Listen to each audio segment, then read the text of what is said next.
Hello everybody, welcome back to Wind Up TV. On this show we've got a guest. I can't wait to interview him, Randall Grahm from Bonnie Doon. He's going to tell you all about his wines and what he's doing moving forward. When we come back, listen to this.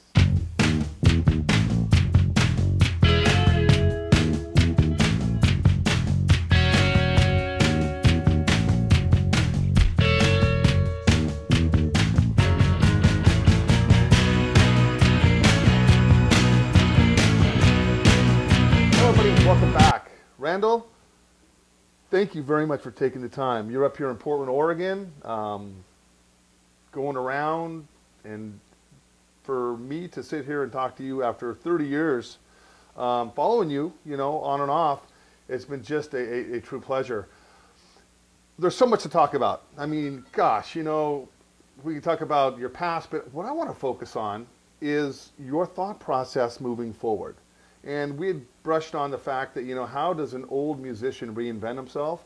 And I think you're really doing it by your philosophy on terroir, which is you've really been passionate about, and the fact that you're going to start planting grapes by seeds themselves and coming up with some of your own varietals, if you will. Correct. As we often say at Bonnie Doon Vineyard, what could possibly go wrong? Do you want that on a timeline? Or how many things can go wrong? Sure. Where do you start? Well, you start by basically understanding that you're immortal, that you're only going to be in this planet for a short, limited number of years, and then think about what are the things you can do that make a difference. And I'm very happy with the wines that I've made over the years. They've been lovely. The labels were kind of cute. Wines were nice, drinkable, but did the world really need these wines? Not particularly. In other words, I want wines that will really enrich our experience and make the world a slightly more interesting place. Or a profoundly more interesting place. And how are you going to do that moving forward? Right. Good question. It's difficult. I mean, one of the feelings I have is that wines of terroir, in other words, wines that express a sense of place, are truly the only ones that matter. They're the only ones that really bring something new and special into the world. Wines of effort, wines that are the confection or the creation of the winemaker's stylistic predilection, are cute, but they're trivial. They're just sort of banal. But wines that express a sense of place reflect the richness, the complexity, the depth of nature, and therefore they have a level of soulfulness that is quite special. I think one way to be able to say that so eloquently like you did is being old enough and drinking enough different wines from all over the world to really understand about the terroir, about how unique certain areas grow certain grapes. You can't plant Nebbiolo anywhere. You can only plant it in a few places where it expresses itself very well. Right. And I think, what you're going to be doing with this new program and moving forward, I think it's going to be spectacular. However, the downside is how much time is it going to take? Right. And that's one thing with grapes and with nature. Yep. The other side is just having to go to the gym a lot more often and living a really long time, cutting down on fatty foods and blah blah blah. Well, you have a 9-year-old daughter now, so that you have a lot to look forward to and a lot to live for. And I think when you have children, it completely changes your views on stuff. And yeah, you could leave your daughter a wine label, but like you had mentioned, I'd rather leave her some property, something that she can own. It's hers, which I think is phenomenal. When you think about it in that sense. So what's with your program with planting grapes by seeds? I mean, you had this property. How many acres are we talking about? Well, the property is about 250 acres, of which we can plant maybe 80, okay. 80, 85. And I want to do this in a very different way. First of all, it's not going to look like a vineyard. It's going to look, I'm not sure what it's going to look like, but I want it to be a polyculture. Sometimes this is called a promiscuous culture, where you interplant different species of plants. It's a much less efficient way of growing plants, but I think it creates a biotic diversity and sort of it creates a natural ecosystem where you don't have explosive pest populations and things like that. So I think it's a much more sustainable model. You're actually creating a farm that looks more like a state of nature than a farm. It sounds like it's almost like park-like setting. You have 500 olive trees. Yes. You have, I read that you plant basil and thyme and you have all these different things. But when you went back to the beginning and you used to have your little plants with all the hay, it was a haven for rats. Rats. It seemed like a really good idea. We did with this big thick layer of mulch, and we created basically rat condominia. Rat freeways, rat hospitals, rat, Sure. rat everything. Sure.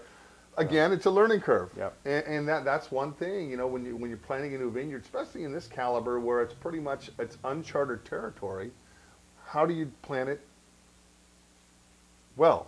You make mistakes. You do make mistakes. But you have to learn by those mistakes. Right. So what are your hopes and feelings moving forward planting grapes by seed? Well, seeds are interesting. There's a reason why people don't grow grapes from seeds. 99.99999% of the vineyards in the world are not grown from seeds. And the reason they're not grown from seeds is because generally you like to identify the characteristics that are desirable in a particular site and then replicate them. And when you grow grapes from a cutting, the daughter plant is genetically identical to the mother plant. So if you have the characteristics you like, you continue those characteristics. When you grow grapes from seeds, you're basically reshuffling the deck, and you're getting all potential expression of all the genetic material in the vines past all the crazy uncles and insane cousins that come out of the woodwork. So you don't necessarily get the qualities that you're looking for, but what you do get is tremendous diversity. And the question really is, what does that diversity bring? Now, diversity brings up genius and it brings up madness. I mean, it brings up the good and the bad. So you get most of the qualities are less, most of the plants you get are less interesting than the parents. It's like being the child of a brilliant physicist, generally not as smart, but potentially different. And the question really is there something that you gain in this radical diversity by having a population of vines? Do some other qualities emerge that are perhaps more interesting than just these brilliant qualities of an individual clone? Very interesting. And what grape seeds are you planting? Grenache. You have to have the seed from certain grapes. Well, really, the question is, you want to hybridize them. You don't. Initially, I thought, well, we'll just get seeds from Grenache and we'll grow those out. And we have in fact done that, or we're doing that right now. The problem is when you cross the plant with itself, it's kind of like inbreeding. You get idiocy. Not too many branches on the family tree. Hemophilia and that sort of thing. So you're better off hybridizing. The problem then is that you have either something brilliant or you end up with pinotage. There you go. Yeah. In which case you have to commit suicide. Well, don't tell us South Africans that. But yeah, it's interesting. And how many years are you into this? Well, we're at the very beginning. We're just starting, and we're establishing the mother block of the parents of these vines, and then we have to collect the pollen, and then pollinate the female plants, and then collect the seeds. So this is a long process. Sure, and then you're a UC Santa Cruz grad, and then you went to UC Davis. Actually, set the record straight, I didn't actually graduate from UC Santa Cruz. I finished my classwork, but I never finished my senior thesis. Smoking all that pot probably back in the day, yeah. It's horrible. Okay, so UC Davis, are you going to be working in conjunction with them when you come up with these seeds? Is it going to be get a little help, or how's that going? Yeah, and actually Professor Walker of UC Davis has been really, really helpful, and he's going to try to keep me on the straight and narrow if possible. Which is going to be fascinating to be able to take this and to graph it. It's going to take time. What's the short term, long term? 5 years before you start seeing anything? More like 8 or 9. Wow. It's going to be a while. Yeah. But I should not quit my day job. In other words. Yeah. All right, so the book. Excuse me, off camera here for a second. Let's talk about this for a second. Been doing so long. James Beard Award. Yep. Congratulations. Matter of fact, you've got quite the awards. Folks, this is a wonderful read. Very quirky. It's pretty much 30 years of Yep. stuff. Yes. And you're a very eloquent writer, by the way. Rewrite, a lot of editing, a lot of good editing, and a good, you know. Yeah, I mean, it's a really fun read. What else you want to talk about with people? I mean, you know, there's so many angles and so many of it. You have a little restaurant. Yep. Yeah, don't ever open a restaurant. That's my advice. Just think about it, but don't do it. It's always nice to be able to have somewhere to go eat, though, isn't it? Even though it doesn't make you any money. Yeah. Welcome to my world as well. Randy, thank you very much for coming by. Let's now, instead of that, let's drink some wine. That's what we're here for. Exactly. All right, first wine, we'll do one of your Vingrid de Cigar. Tell us a little bit about this wine. This is what I call thinking person's pink wine, and the only thing it has in common with white Zinfandel is its color. Everything else, the other salient difference is that it's good, and it's dry, and it's made from Grenache, and Roussanne and Grenache Blanc, and it's truly a Vin Gris. I mean, I made Vin Gris for many years. I made Vin Gris for many years, but it was actually a rosé, and so the reason I called it Vin Gris is because I wanted to sell it, because I didn't imagine anyone would actually want to buy something called rosé. But I found that making Vin Gris, the wine isn't as fruity, it's not as dark in color, but it has a certain elegance that I find much superior to most rosés. It's understated, and I think this understatement allows the taster to fill in certain elements and actually brings more complexity to the wine. This is nice. It's not completely bone dry. Not bone dry, but it's pretty darn dry. Yeah, it's very nice on the palate. Look at those nice little strawberry notes and all that stuff. A great summer sipper. It's a really good winter sipper as well. All right, all screw caps. Yes. We're not going to really get into all that, but you switched over your whole program years ago. Yep. And how has that affected the wines? Do you think they're fresher, they're cleaner, as opposed to the corks? Yeah, the screw caps affect the maturation of the wine most significantly with red wines. Red wines often go through a backward period, which you might call mild retardation, and they just become very closed initially. This is not necessarily a great thing if you're sending your wine to influential wine writers in Maryland, for example. But because of this kind of inward turning, if you will, they actually gather strength and become more long-lived and ultimately more complex. This kind of reductive phase that they go through, you could either be bummed out by it or actually say, this is totally brilliant. And it just, you know, reduction in wine is sort of like horniness in guys. You know, it's basically a sign that the wine has life, that there's a life force, and it just needs to be managed. And if so, it can be really, really great. Since you're quite eccentric, in my opinion, the wine. What do you think about wine writers? You know, because they should be shot. No, I'm sorry. They should be. They're not. No. What do you say about that? I mean, really, I mean, you know, everybody is out here as, you know, Wine Spectator, Parker, Tanz, or whatever. It's your wine's your own experience with it, and I think everybody now is out shopping, you know, wines because they have high scores, and they're missing so many wines that don't get submitted, right? Or people that just don't even believe in all that stuff, you know. And you make your wines how you want to make your wines, you know, the expression of your wine. I mean, the problem is we do rely on wine writers to translate what we do to the public, but the most interesting wines are subtle, I think, and are very subjective. And as tasters, we are very imperfect instruments. We are not consistent instruments. One of the interesting bits of research that have come out in the last year or so is that wine writers or tasters, even really, really good tasters, cannot replicate their scores consistently. Or if they do replicate their scores consistently, they're selecting for the most obvious criteria. In other words, optical opacity, concentration. Those are the qualities that you can replicate. But subtle wines are very, very difficult to replicate the experience.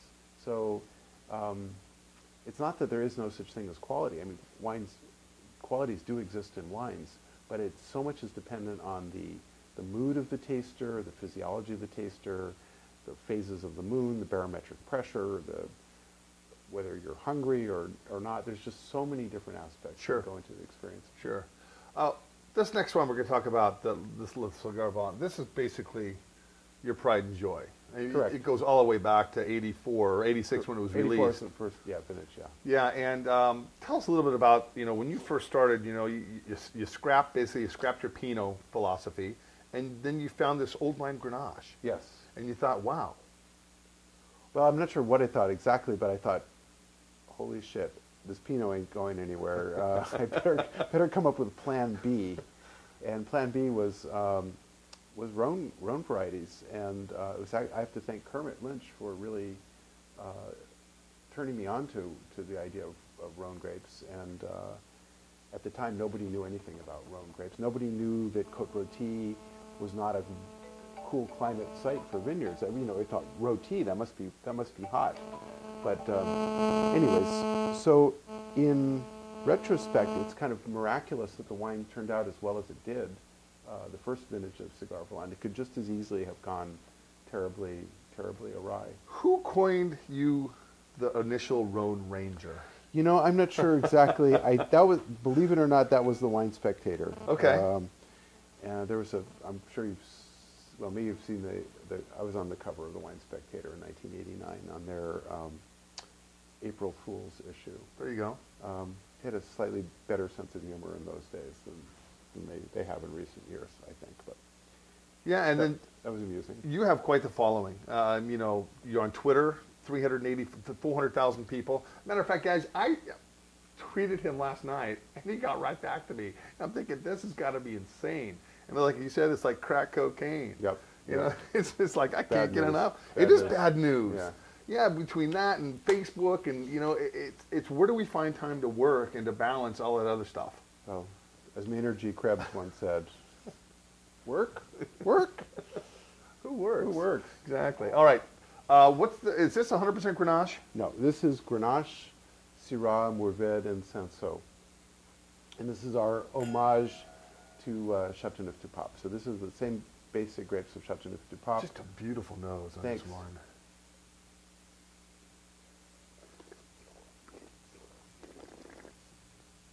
I think one thing about your wines is they drink so well right now. How have they held up over the years? Actually, amazingly well. Last couple of years, last 2 years ago, we did a couple of different vertical cigar tastings of every vintage of cigar. Now, granted, some of these were in large format bottles, but the earliest vintages, this is what, I have to say, what completely freaked me out, Wayne. We did this vertical cigar tasting. We did one at Manresa restaurant in Los Gatos and one in New York. And 25 vintages of cigar. And of all the vintages of cigar, the two most impressive bottles were the 1984 and the 1985. Really? Yes. This is something to reflect upon. In other words, all of my years of thinking, meditating, worrying, planning, regrouping, revising, essentially all for naught. Simple, dumb, blind luck. The first two vintages yielded a far more interesting result. Very interesting. Yep. Yeah, it's nice to be able to have wines that go back 25 years and to still enjoy them. Because I'm sure every time you pull a cork, there's one less bottle that's going to be in your cellar. Okay, so let's jump on to the white. This the varietals in this would be. This is Roussanne and Grenache Blanc. I'm just always been such a fan of your wines. Thank you. All right, so 2009 vintage. Yep. This is from the Beeswax vineyard. This is a single vineyard farmed biodynamically, and these are kind of the misunderstood ugly duckling grapes of California. Nobody really understands Roussanne. It doesn't have quite the following that Viognier does. But to my taste, it's a much more interesting grape than Viognier. Much more versatile. This is a gastronomy wine, really lovely wine with food. And sommeliers have finally figured out that this is just a great pairing wine. Just a great nose on this wine. You know, the olfactory evaluations of any wine, you know, are good, bad, or indifferent to everybody. A little floral. It's just it's got a beautiful, beautiful nose on it.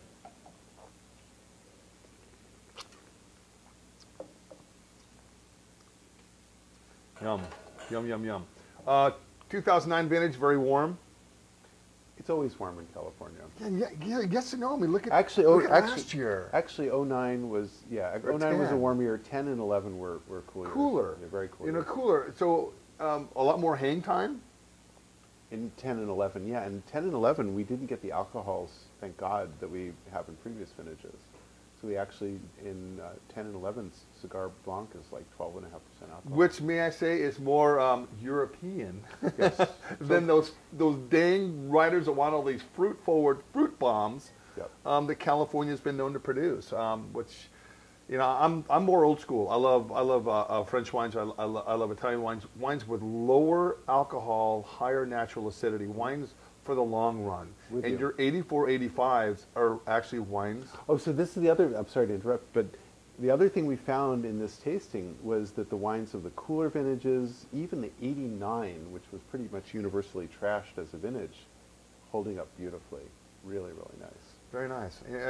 It's interesting when you have cooler vintages and how those wines from 10 and 11 are going to evolve over the years, being a lot lower in natural alcohol and a little bit higher in natural acidity, I yep. assume. Yep. Excellent. All right. Well, the last wine we're going to taste, and I had misspoken earlier. You know, your Vin de Glacier is what I remember, but this is your new puppy. This is again the Le Vol des you can say Le Vol des Anges, Angel's Flight.